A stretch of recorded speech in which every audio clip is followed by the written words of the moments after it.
1, 2, 3, 4, 5, 6, 7, 8, 9. 10 in the face, slim in the waist. 10 in the face, slim in the waist. 10 in the face, slim in the waist.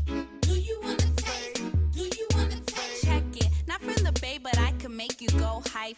Your girl won't like me, but your boy might wife. Do the right thing, just like your name was Spike Lee. Ain't gotta do much to run in checks like Nike, Nike, Nike. What's good? It's your girl, Miss Nessa, aka Blasian Mommy, and this is another episode of the Realness Podcast, a podcast where I share my thoughts and ideas based from a Blasian perspective. Okay?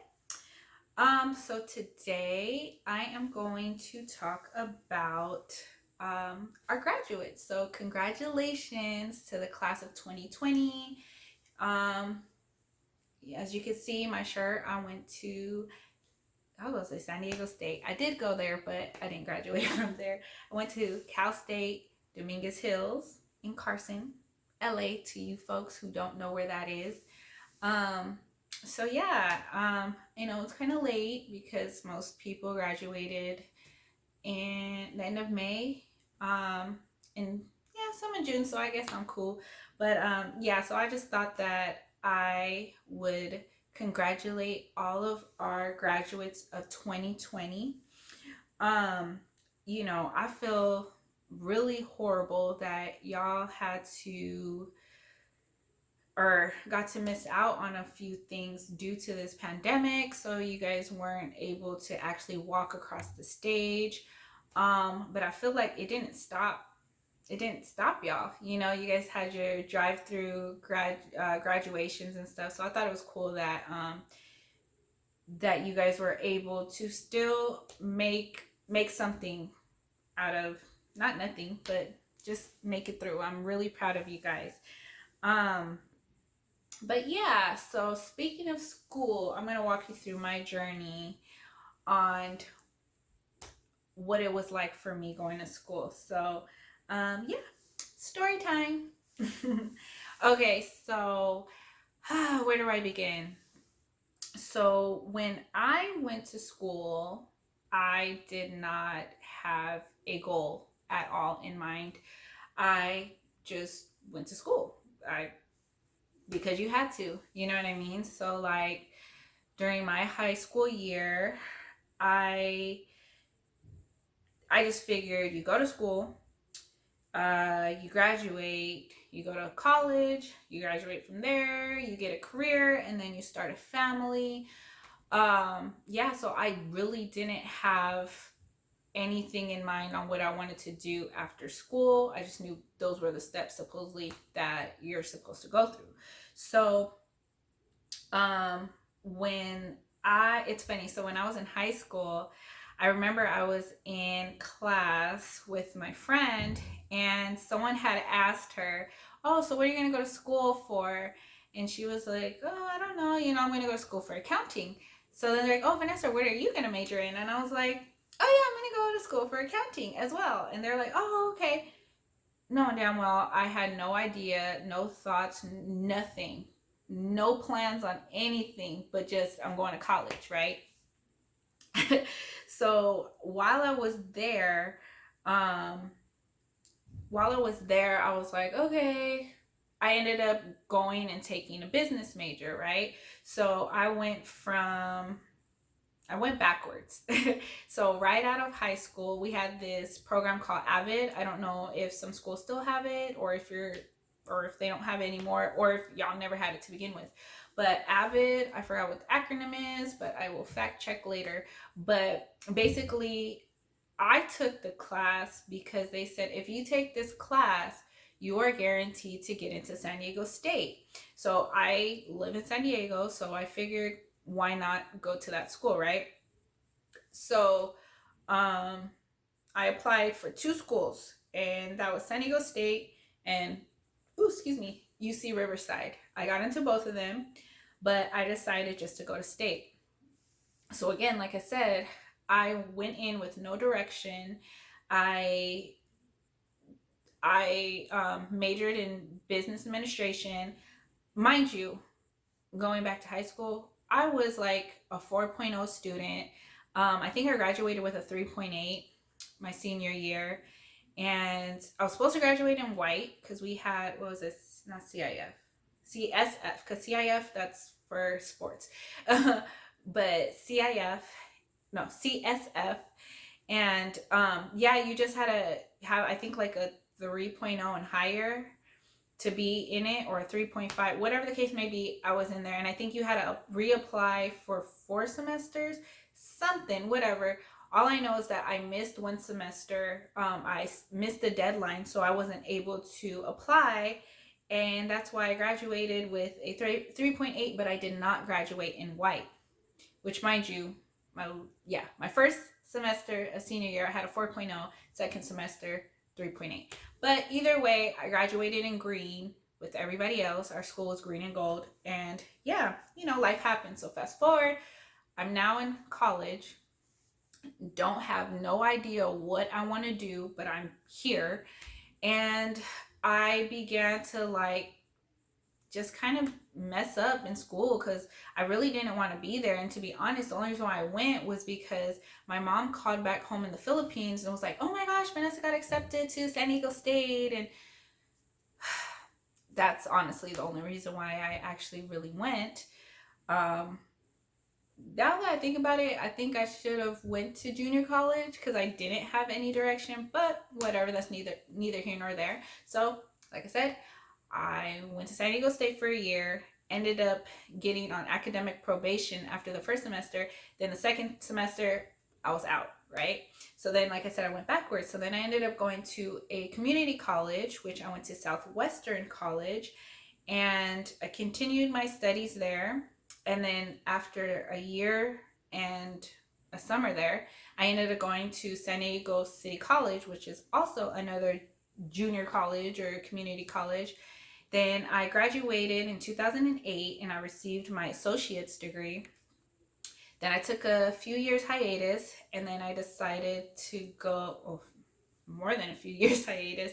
Then I decided to actually go through, and now I felt I was ready to go to a university. So then I chose to go to Cal State Dominguez Hills. So I ended up still majoring in business administration, but there were a couple times where I decided that, or I had the idea of wanting to switch. So I took a psychology class, I think it was my first semester at Southwestern, and I loved it. I loved the idea of it. I loved my professor, and I was just like, maybe I should switch, or not professions, switch majors. Didn't end up doing that. I continued going along. Then when I was at City College, I ended up taking a business law class, and I loved the professor. She was so dope. And I was like, dang, I should really switch my major. Still didn't. I was like, I might as well finish what I started. And I was like, man, I don't know what I want to do, but I know what I don't want to do. And that was, I said at the time, I said I did not want to be an accountant because I didn't want to count other people's money, but I also didn't want to be a lawyer because I didn't want to fight other people's battles. I was just a lost and confused soul. I am 34 now, and I still don't know what I want to do with my life. Well, I kind of have an idea, but I'm still, whatever. So, ever since then, I still always had psychology in the back of my mind, and I'm like, I just wish that I knew about double majoring or majoring and minoring, and I didn't really take the time to ask the right questions when I had my academic advisor, which, by the way, I was commuting all the way to LA for 2.5 years, which was 5 semesters, to get my degree, in which I received in 2016. Well, 2017 I actually conferred my degree, but 2016 is when I walked. But yeah, so yeah, I didn't really use my advisor to my advantage and ask questions. Mind you, he thought I was crazy along with 7 other people. So I guess there's 8 of us that was commuting back and forth from San Diego to LA for school for the same exact major. So I majored in business administration with the emphasis in sports entertainment, hospitality management. You would think there's things you can do with that, right? But I haven't done nothing with it. Don't be like me, guys. Don't be like me.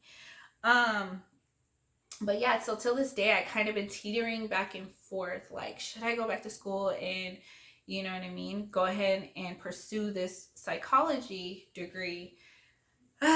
We'll see. Anyway, forget my rant. That was just kind of like a background for me to set up what I'm going to talk about. So I decided to come up with a few tips or steps for graduates to consider doing and thinking about, just because I wish that I had this type of guidance when I was your guys' age or at your guys' point, right? So I'm going to start off with tips for freshmen in high school. So when I mentioned graduates, it wasn't just college graduates or high school graduates, also 8th graders and 5th or 6th graders that promoted to the next grade, and kindergartens. Can't forget about my kindergartners. I work with the youth, so yeah, shout out to everybody, all the graduates of 2020. So anyway, so I have, sorry if I keep looking down, it's because I'm looking at my notes. So I'm gonna start with tips for incoming freshmen for high school. So on my 8th graders that are now in 9th grade, here are a few tips. Definitely, I feel like you guys should take a personality test. Take a personality test so then you can figure out what it is that you guys want, what type of hobbies and stuff that might interest you. Definitely take that, because you don't want to be lost like me at 34 trying to figure out what it is that you want to do. Start looking at hobbies that you may already have and see what you can do to make it lucrative. Like, how can you monetize off of doing something you enjoy doing right now? For instance, I have a teen who liked to do graphic designs, and he could do logos and stuff, and he used to do logos for or what do you call it, the profile avatar, the avatars for some people that play Fortnite. And I was like, bruh, charge them. Even if it's $3, $4, $5, do that.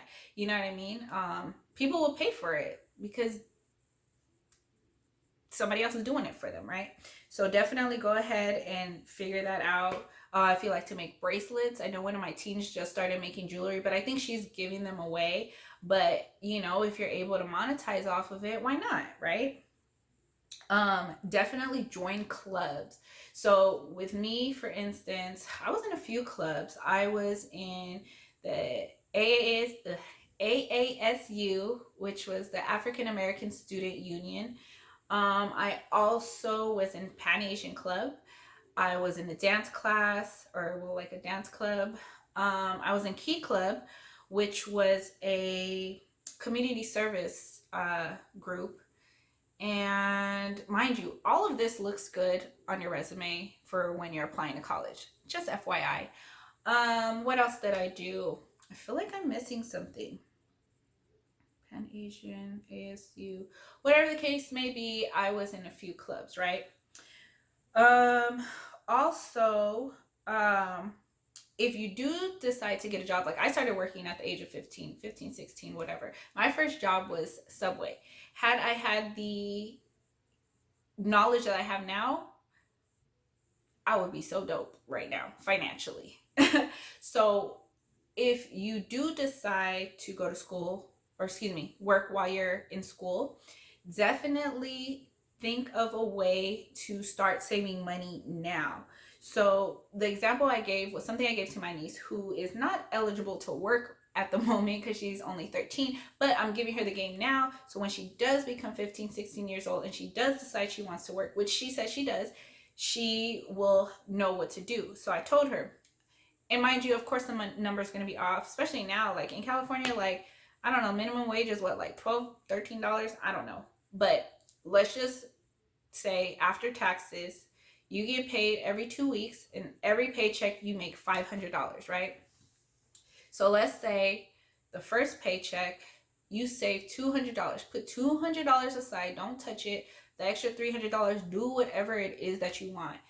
Buy some shoes, buy some new J's, go shopping, whatever teenagers do nowadays. I don't know. Spend it on your Xbox Live stuff, whatever. Just put $200 away, right? So the second pay period, you put another $200 away. So that's $400 that you set aside for the month, right? You multiply 400 times 12, because obviously there's 12 months in a year, and you get what? $4,800, right? If I'm not mistaken. Yeah, we just gonna say $4,800. So then you save $800 in 1 year. Imagine that now. You multiply by 2 years, 3 years, 4 years, however long you decide to work at this said job, right? Then you continue on doing that till you get older. You will be good. You will be good. And it's a start, you know what I mean? Because then you can always up it or lower it once you start getting bills. I would hope that you would get a better job, you know, obviously after school and stuff, but that's neither here nor there. Okay. Then I also advise for you guys to start searching for colleges. So it's never too early to start looking. So you're figuring all these things out. What is my personality? What are some hobbies that I want to do? Let me start looking at these colleges now so I can see, because you might look at 12 colleges that you might be interested in, but then you don't want to do last minute, like, okay, which one should I do? See what majors go within those colleges and decide which is the best school for that.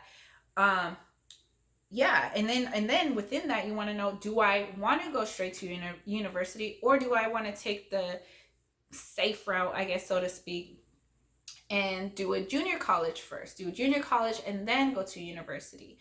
Because that's a big deal too, because the amount of money that you can save by doing that. And also, this one's kind of iffy, and this is my own opinion, so don't judge me.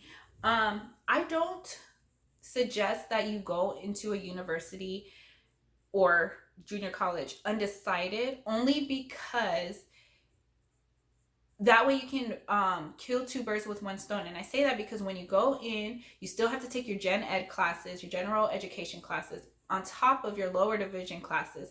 Then you go to your upper division, so on and so forth. So if you already have an idea of what you want, you can kill two birds with one stone, because your lower division class and your general ed class, sometimes they knock out. You can cross out two of those things. So then you're not going to school wasting time and wasting more money and, you know, elongating your time in school if you don't have to, right? But then you also have the option, maybe you don't want to go to university or a junior college. Maybe you want to go to a trade school and just focus on specifically what it is that you want to do. You know what I mean? So that is a great option as well. And then my last tip for that, please consider finding a mentor earlier. Like, find a mentor. Trust me, it is a game changer. Find a mentor early in the game and you will be set, right? Because that way they can give you tips and tricks and stuff that I'm telling you, but every time they get information, they can tell you about it. Or if you have questions, they can help you with it. So definitely find that. And when I say that, it would be nice to have a personal mentor, but you can even find somebody on social media or do research on somebody that you enjoy and that does something that you are interested in, and take notes from them. You know, they are where they are because of the steps they took to get there. Now, for the freshmen, my college freshmen. So these are a few tips for you. Definitely, when applying for classes, look at assist.org. I don't know if this applies everywhere, but for sure I know in California this applies.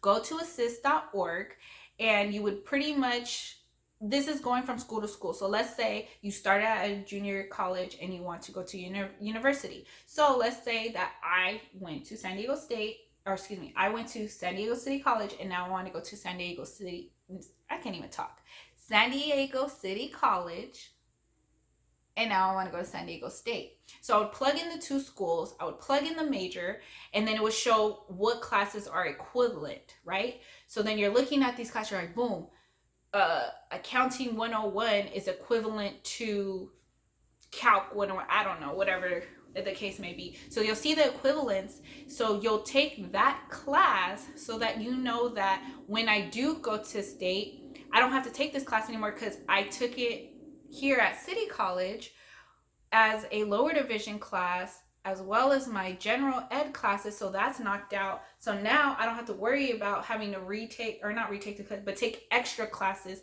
at state. So it's just, they all fall in line. So definitely look at assist.org for Californians. Again, I'm not sure if it's, you could do this out of state, but it doesn't hurt to try. Also, next, rate my professor. When I tell you this will change your life, trust and believe. I'm a firm believer that your college experience depends on your professor. I know some people are like, you got to hold yourself accountable, which I'm a firm believer of as well. But you can take a class and your teacher could be horrible and make your experience whack, or you may not understand, you know, what it is that you need to be doing. And because your professor isn't the most welcoming, that you just don't want to put yourself through that. So definitely. So pretty much what Rate My Professor is basically the Yelp of restaurants. So, or the Yelp of colleges, the Yelp of professors at colleges, right? So I would be like, okay, I want to take this class. They offer it these 2 times during the day. This is Professor Brown and this is Professor Green, right? So I'm going to go and Rate My Professor, the Yelp of colleges, and plug in my school and plug in my teacher's name. So you'll see actual reviews from students who actually took the class, and they rate them. And they're like, this teacher is so whack. He doesn't listen. He's just whack. You know what I mean? He makes everybody fail. Oh no, I don't think I want Mr. Green because he played too much. Then you go and read Mr. Brown and they're just like, oh my gosh, and everyone's praising him. 5 stars all across the board. He's easy to work with. I emailed him one time. I said my dog ate my homework and he said, I will give you an extra week. I don't know, something, right? So it's pretty dope to actually look into that. Okay, so next, apply for financial aid. Definitely go ahead and do that because you don't know. You might be granted money, and financial aid, the grant portion, is free money that you don't have to pay back. Plus, any type of money you get from school, you put it on your taxes and you get money back. When I tell you, oh my gosh, I even get upset just thinking about it. I have nothing to show for it. Don't be like Nessa. But I would claim my taxes, I would claim my student credits or my school credit, whatever, and I would get like almost 3 G's back in taxes. And I'm just like, oh, I ain't even got no kids and I'm still getting some type of money. So definitely, I just wish that I would have been smart enough to save that and have something to show for it. But again, it's not about me, it's about y'all. Y'all are learning from my mistakes.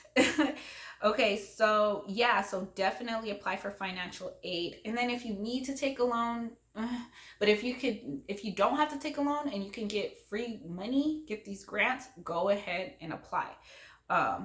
Also look for grants and scholarships. There's so much free money being thrown out there. I don't know if this applies for, I think it's called like Fast Web. I looked into it, but I think they give out different type of grants. Like there's pretty much anything they are giving grants for. It doesn't hurt to just look and try and see and apply and write these essays and possibly get money. You never know. It's free money. It's on the table. The worst they can do is say, I gave it to somebody else. So it's free money, so you're not really missing out, so to speak. Okay. Then definitely I advise to use your money wisely. So yes, you got, let's say $2,000, right? So you have money for books, and then whatever's left over is yours to keep. So you can buy a new laptop, you can do whatever. Don't just take it and go to the club and pop bottles. I mean, do what you're gonna do, but at least take care of business first and then go ahead and do that. Those are my suggestions. But also with that, definitely, you want to use it wisely in a sense where books, oh, I totally forgot. Oh my gosh, Chegg.com. I think it is Chegg, right? My first year at State, oh my gosh, actually all my years, I didn't even know. So I would go to the library at school and buy the books for my classes at school. And I remember one of my checks, or my first year at Dominguez, shout out, I'm a Toro for life. But anyway, so I went and I spent $700 in books for one semester. And when I go return those books back, I'm only going to get pennies. Some of them you can't even return back. But I spent $700. Then my homegirl, shout out to Siobhan. Well, her name is Brandy, but her middle name is Siobhan. She a cool little white girl. She cool. I was like, how's your name, Siobhan? Whatever. But she introduced me to Chegg. And she's like, girl, rent your books. You return it. You'll pay not even half that. My second semester, I spent, I think like $150 or something for all my classes. All my classes. Went from $700 to $150. I was so mad. That's like $550 I could have put in my pocket. But yes, so definitely look into that. Save some money as well. Like I said, don't be like Nessa. But at the end of the day, I just want you guys to find out what makes you happy, what makes you passionate, what grinds your gears, what makes you who you are, and definitely invest in yourself now so that you don't have to pay for it later. So something that I learned was that whatever you do now was something, or is based off the actions that you did 3 to 5 years ago. So think, you do something now, you invest in yourself, you do all this research, everything that I said, then 3 to 5 years from now, you're going to be in a totally better position for the most part. You know what I mean? As long as you stay positive. Definitely don't live out people's dreams. I know there are a lot of parents, the helicopter parents, that are like, I want you to do this, I want you to do that, and you're just like, I really don't want to, but because mommy and daddy said, I'm gonna go ahead and do it. No. You don't have to do that. Definitely live for you. But at the end of the day, besides all of this, I just want to make sure that your guys' mental health is okay, and find an accountability partner, have someone check on you, you check on them, make sure everything's good, because the times that we are in nowadays, we just need help, we just need people, you know what I mean, people to take care of one another. Yeah, and that's about it. So again, last but not least, shout out to all the graduates of 2020 and this crazy year, that has gone by. Shout out to one of my teens, Thane. I won't say his last name, but shout out to him for representing my company and my job and my teen center. Shout out to him for just being dope. And yeah, he won an event that we have to do, and yeah, he's dope. So, just gotta help out the teens. I love the kids. Just being there for them. But yeah, I just wish that I had a me when I was younger, so that I didn't have to experience all this crazy stuff on my own. And although it builds character, it still would have been nice to be a little better off than I am now, right? But I'd like to end this with a quote. I need to get back to it. I know my first two, I didn't really do it, but I really want to get back to it. So the quote of the day is by Buddha. And it says, no one saves us but ourselves. No one can and no one may. We ourselves must walk the path. Again, I'm going to say it one more time. No one saves us but ourselves. No one can and no one may. We ourselves must walk the path. And that is from Buddha. So yeah, I hope you guys enjoyed this. Again, I really didn't want it to be this long, but it was all information that I feel is very important. So if you like this type of content, subscribe, share, like, all that good stuff. And until next time, see you later.